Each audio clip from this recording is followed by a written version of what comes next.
This jig style nymph with V-rib and rubber legs should be a go-to on the water as we enter the winter months. It sinks like a rock and has some great attractive qualities that will catch the eye of even the most unwilling cold weather trout. To start, thread the provided tungsten bead onto your jig hook and secure in your vise. Tie in your thread directly behind the bead and make a few turns to lay a light base down the first quarter of the shank. Some wire in this section will add even more weight to our nymph. Break off a short section and slide one end into the slot of the bead, laying the rest on top of the shank. Take wraps to lock down the wire to almost the halfway point on the straight part of the shank. Then break off any tag with your fingernail. Give the wire another quick up and down with your thread to cover most of the exposed material.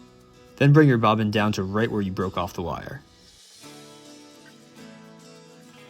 Take one of the long rubber leg strands from your kit and cut off about a 2-inch long section. Fold the leg in half around your hanging thread, then bring the thread up to make a turn, sliding the leg into position before you do so. Now finish your turn and make a couple more wraps to secure. Both ends of the leg should be facing rearwards and angle slightly to the left and right while staying even with the shank. Wrap the folded sections down to just before where the hook starts to bend. It's up to you how long you want your rubber legs to be, but I like mine to be about the length of the hook shank. You could certainly go longer for a bit more action, but you could run the risk of fouling the hook more often. Bring your thread back to behind the tungsten bead.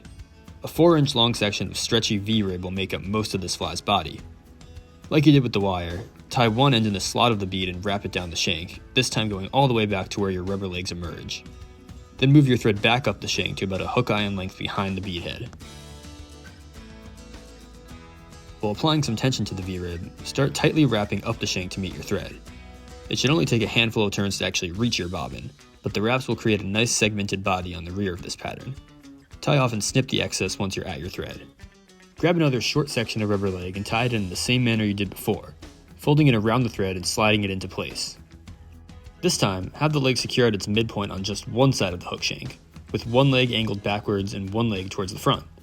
Repeat this process on the other side of the shank, then trim so that the legs don't go much past the tail when folded back. There's two different types of ice dubbing we can use for the wing case, a black and olive green.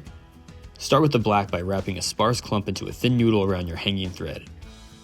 From the back of your tie-in point for the last two legs, wrap tightly forward to build some bulk. It should only take a handful of turns to get this done.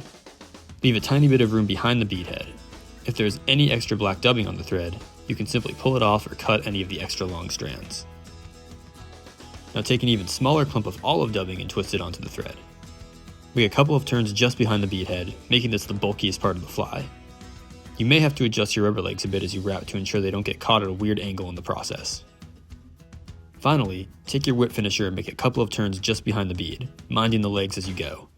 Then snip your excess and add a small drop of head cement. I like to go in with my scissors one more time and snip any extra long dubbing fibers, as well as make sure all of the legs are sized about even. After that, your nymph is ready to go to the depths. Although the pattern best resembles a medium-sized stonefly, it's a killer just as a general attractor.